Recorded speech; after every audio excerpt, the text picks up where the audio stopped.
Hey everybody, we are on supply and demand, and now we've got a problem in which two curves are shifting, okay? Not just the supply or just the demand, but both of them at the same time are shifting. We're used to getting a lot of problems where just supply shifts or demand shifts, but of course there are situations in which both supply and demand can shift at the same time. And there's a cautionary tale here. So we want you to pay attention on what's going to happen, okay? So I'm not even giving what this market might be. Who knows what it is, okay? I just want us to just focus on the concept of two curves shifting and what's going to happen. Let's say that on the supply side, production technology increases. It improves. There's an improvement in production technology. Hence, supply is going to shift right. We're going to get more quantity supplied at every price point.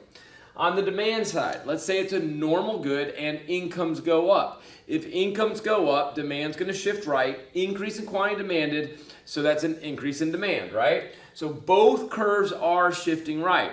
Here's what we often will do. We'll say, okay, supply is shifting. Oh, sorry, that's sub 1. Let me get my subs in here. Sub 0, sub 1. And demand is shifting. And we get this type of result, okay, where we went from this initial equilibrium, E sub 0, to this one, E sub 1. And so now we have to describe it. We usually get the curves right. The curves are pretty simple, okay? If the curve is shifting, say that curve is changing, okay? Supply, increase. Shift in supply, it increased. Hey, that's an increase in supply. Good, perfect.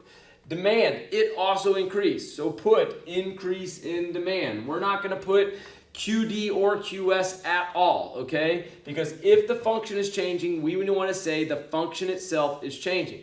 But here's where we get in trouble. When it comes to these variables, you see, we look at this graph and we say, oh, I got it. Price did not change and quantity equilibrium did change, okay? It was an increase in quantity equilibrium and we think we did it right.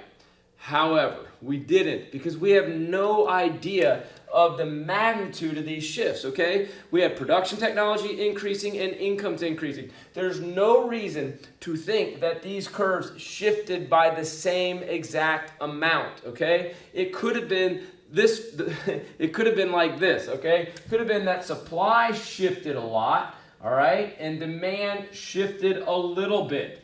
If that was the case, I'm doing this in red and black so we can see this easily. Initial equilibrium, new equilibrium. If that was the case, E sub 0 to E sub 1, well, we would say the price went down, quantity equilibrium increased, okay? Which is right. It's a right description for what happened there. But who is to say that supply shifted more than demand?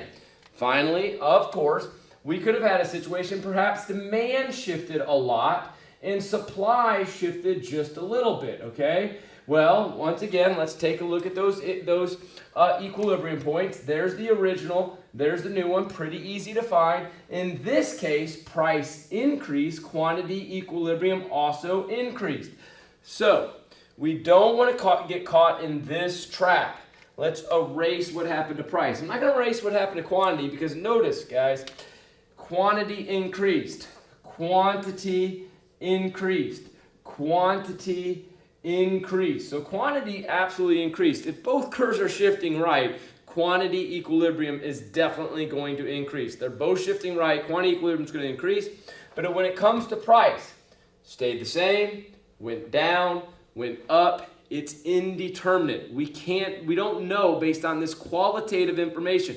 We only know the curve shifted. We don't know how much. Nobody gave us data, actually quantitative data. From a qualitative standpoint, which so many problems do, they just give you qualitative information, just enough to know which way they're shifting, but not by how much. We're going to say price is indeterminate. That's just kind of the way that I do it. I just put a question mark in front of P. That means price indeterminate.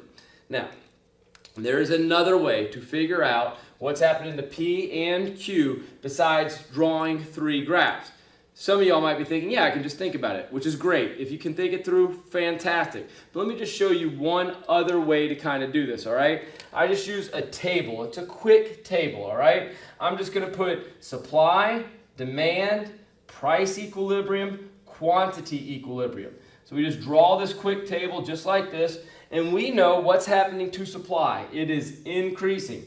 So I want to just ask myself, if supply increases and that's all that happens, just supply increases, no change in demand, what would happen to price equilibrium? Well, an increase in supply drives prices down. Quantity equilibrium would, of course, increase.